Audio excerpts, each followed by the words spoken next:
एक बार बुद्ध एक गांव से गुजर रहे थे। उस गांव के लोग उन्हें पसंद नहीं करते थे।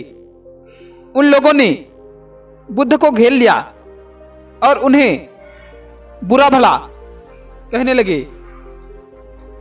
गांव वालों का सरदार सबसे ज्यादा नाराज था। वह तो बुद्ध को गालियां ही देने लगा, पर बुद्ध इस सब से बेपरवाह मंद मंद मुस्कुराते रहे। सरदार काफी देर तक बुद्ध को गालियां देता रहा, लेकिन कुछ देर में ही उसका मुंह सूखने लगा, जिससे वह चुप हो गया। कुछ ही देर में बुद्ध बोले, अगर तुम्हारी बातें समाप्त हो गई हो तो मैं आगे बढ़ूं। मुझे आगे अन्य गांव में जाना है। वहां के लोग मेरी प्रतीक्षा कर रहे होंगे।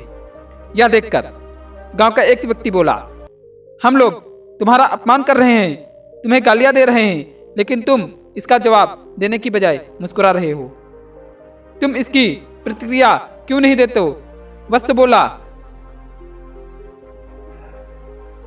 तब बुद्ध बोले, वत्स, तुमने आने में तनिक देर कर दी।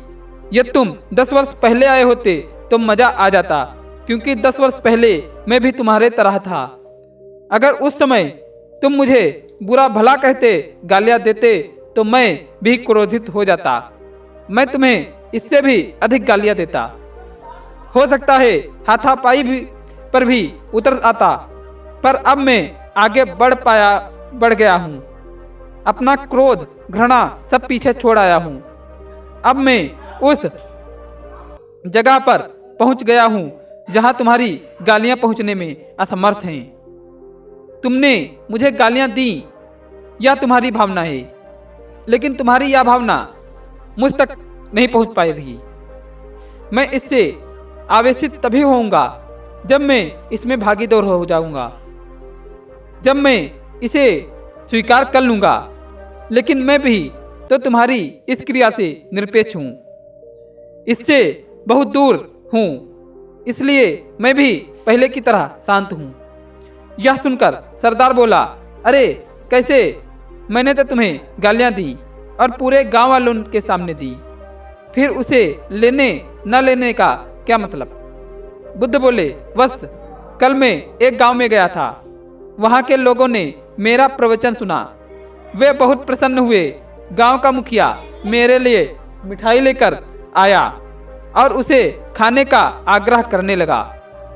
मैंने कहा कि मेरा पेट भरा हुआ है, इसलिए मैं इसे ग्रहण नहीं कर सकता। यह सुनकर वह व्यक्ति मिठाई वापस लेकर चला गया, क्योंकि जब तक मैं कोई चीज लूंगा ही नहीं तो कोई मुझे कैसे दे पाएगा? इससे तो मेरी सहमति आवश्यक है ना? हाँ, ये तो है। एक व्यक्ति ने बुद्ध का समर्थन किया। बुद्ध ने पुनः पूछा, जब मैंने मिठाई लेने से मना कर दिया तो उन लोगों ने क्या किया होगा? उन्होंने मिठाई अपने घर वालों में बांटती होगी। एक व्यक्ति ने जवाब दिया। बुद्ध ने कहा, ठीक कहा तुमने। उस मिठाई की तरह ही तुमने मेरे लिए गालियां लेकर आए हो और चाहते हो कि मैं इन्हें ग्रहण कर लूं। पर भाई, मैं इन्हें नहीं लेता। अब बताओ तुम इसका क्या करोगी? उस व्यक्ति के पास इसका कोई जवाब नहीं था। बुद्ध पुनः बोले, मुझे तुम पर दया आती है बस। अरे क्रोध तो मुझे तब आएगा जब मैं ये गालियां ले लूंगा, और जब मैं गालियां लेता ही नहीं तो क्रोध का सवाल ही नहीं उठता।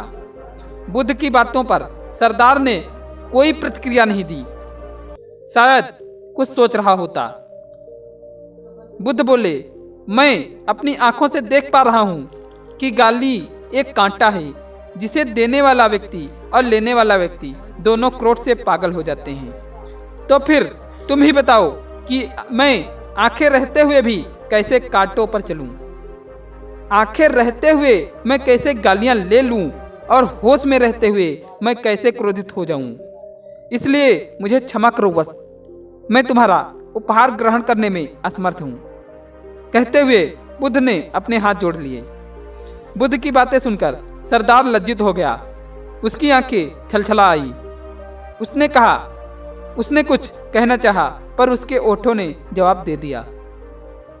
और जब उससे रहा ही नहीं गया तो वह बुद्ध के चरणों में गिर पड़ा। दोस्तों, हमसे ये ज़्यादातर लोग यही समझते हैं कि हमारे दुखों का कारण कोई दूसरा व्यक्ति है, और जब हम ऐसा मानते हैं तो हम अपने स्वनियंत्रण की कमी और अक्षमता को अनदेखा कर रहे होते हैं। वास्तव में ये हम पर निर्भर करता है कि हम दूसरों के द्वारा प्रदान की गई नकारात्मकता को स्वीकार करते हैं या नहीं। अगर हम नकारात्मकता को स्वीकार करते हैं तो हम अपने पैरों पर कुल्हाड़ी मारते हैं, और जब हम उसे अस्वीकार कर देते हैं तो घृणा, क्रोध, हिंसा हर किसी से मुक्त हो जाते हैं। तो हमारे इस चैनल को सब्सक्राइब जरूर करें और घंटी दबाएं और लाइक का बटन ऐसे ठोक दो जहाँ पर भूत मारो और जहाँ लात मारो, लेकिन लाइक तो लाइक होना ही चाहिए। धन्यवाद।